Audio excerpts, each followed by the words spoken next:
అల్లూరు జిల్లా పాడేరు నుండి విశాఖపట్నం వెళ్లే మార్గ మధ్యలో తరచూ ట్రాఫిక్ జామ్ అవుతుంది. ఒకవేళ ఈ ట్రాఫిక్ జామ్ గల ముఖ్య కారణం ఏంటంటే గతంలో మనం చూస్తున్నాము ఏదైనా అనివార్య కారణాల వల్ల వచ్చే వాహనాలు ఢీకొంటే గతంలో ట్రాఫిక్ జామ్ అవుతుంది. అది మనకు తెలిసిన విషయం. అయితే కొంతమంది కావాలని కూడా ట్రాఫిక్ జామ్ తీవ్ర అంతరాయం కలిగిస్తున్నారు అనడంలో ఎటువంటి సందేహం లేదు. దీనికి ఉదాహరణ ఏమిటంటే కొన్ని వాహనాలు మైదాన ప్రాంతం నుంచి లగేజీలతో వస్తున్న వాహనాలు పరిమితికి మించి లోడ్ వేసుకొని వస్తున్నారు. దాని వలన ఆ వాహనాలు దాటి ఎక్కలేక మధ్యలో ఆగిపోవడం వలన ట్రాఫిక్ సుమారు ఇంచుమించు 2-3 గంటలు ట్రాఫిక్ అంతరాయం ఏర్పడుతుంది. దీనికి గల కారణం ఏమిటంటే వాళ్ళు నిర్లక్ష్యమనే చెప్పాలి. ఎందుకంటే వాళ్ళు వాడే వాహనాలు కొన్ని వాహనాలు కాలం చెల్లిన వాహనాల మీద కూడా తరలిస్తున్నారు. అలాగే అక్కడ ఆ వ్యాపారస్తులు కూడా ఏంటంటే ఒకేసారి వెళ్ళిపోతే అంటే ఇప్పుడు 10 టన్నులు ఉందనుకోండి, 5 టన్నులు ఒకసారి 5 టన్నులు ఒకసారి తరలించాలి. కానీ ఒకేసారి 10 టన్నులు కూడా తరలిస్తే ఒకే డబ్బులతో వెళ్ళిపోతుంది కదా అనే ఉద్దేశంతో వీళ్ళు ఈ వాహనాలు అయితే మాత్రం కింద నుంచి మీదకు పంపిస్తున్నారు. దీనివల్ల మధ్యలోనే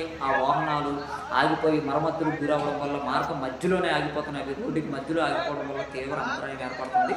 దీనివల్ల ప్రజలు తీవ్ర ఇబ్బందులు ఎదుర్కొంటున్నారు. రెండో విషయం ఏమిటంటే ఇక్కడ నుంచి ఇక్కడ ఏజెన్సీ ప్రాంతం నుంచి కర్ల వాహనాలు తరచూ ఎక్కడ పడితే అక్కడ తిరగబడిపోతున్నాయి. దానికి గల ముఖ్య కారణం ఏంటంటే హైట్. ఎందుకంటే వాహనానికి మించి పైకి వేస్తే దాని గాలికి కార్నర్స్లోని బండి వాహనం ఏంటంటే ఈ కర్రలన్నీ కూడా ఒకవైపు ఇదయ్యి పడిపోయే ప్రమాదం అయితే ఉంది. ఆ సంగతి వాహనంలో ఉన్నవారికి తెలుసు, అలాగే ఈ వాహనం ఎక్కిస్తున్న యాజమాన్యానికి కూడా తెలుసు. కానీ ఒకేసారి ఈ లోడ్ అంతా వెళ్ళిపోతే మనకి డబ్బులు తగ్గుతాయి కదా అనే ఉద్దేశంతోనే వీళ్ళు నడుపుతున్నారు తప్ప వీళ్ళకి అన్ని పూర్తి స్థాయిలో తెలిసే వీళ్ళు తప్పు చేస్తున్నారు అనేది మనకు నేరుగా కనిపిస్తుంది.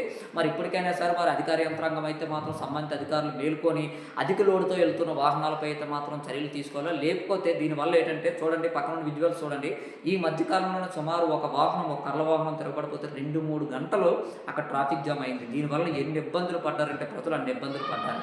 మైదాన ప్రాంతం నుంచి ఏజెన్సీ ప్రాంతంకి అనేక మంది వివిధ పనుల మీద వస్తారు. విధులు అంటే ఇక్కడ ఉద్యోగాలు చేస్తున్నాను, చాలామంది ఉద్యోగాలు చేస్తున్న వారు కూడా వస్తుంటారు. అలాగే ఇక్కడి నుంచి కూడా వైజాగ్ వివిధ పనుల నుంచి అంటే వివిధ పనుల నిమిత్తం అనేక మంది వెళ్తుంటారు రోజుకి కూడా. వీళ్ళందరూ కూడా ఈ మార్గం మధ్యలో గల ట్రాఫిక్ జామ్లో ఇరుక్కుపోవడం వలన సరైన సమయానికి విధులకు వెళ్ళలేకపోతున్నారు. వాళ్ళ పనులు వాళ్ళు చేసుకోలేక తీవ్రంగా ఇబ్బందులు పడుతున్నారు. మన ఘాట్ రోడ్డు మార్గంలోని చిన్నపిల్లలతో ఉన్న వాళ్ళైతే ఆ వాహనాల్లో ఉండి చాలా ఇబ్బందులు పడుతున్నారు ట్రాఫిక్ జామ్లో ఇరుక్కుపోయి. దీనికి కారణం ఏంటంటే వీళ్ళు కేవలం ఈ వాహనాల నిర్లక్ష్యం అనే చెప్పాలి. మరి ఇప్పటికైనా సరే సంబంధిత అధికారులు ఒకటైతే చేస్తే ఈ సమస్య పరిష్కారం చేయొచ్చు. మైదాన ప్రాంతం నుండి ఏజెన్సీ ప్రాంతం నుండి వచ్చేటప్పుడు తాటిపత్తి పరిసర ప్రాంతాల్లోని ఇప్పుడు ఎన్ని టన్నులు అయితే వాహనానికి కాటా ఉంటుంది కదా, కాటా మిషన్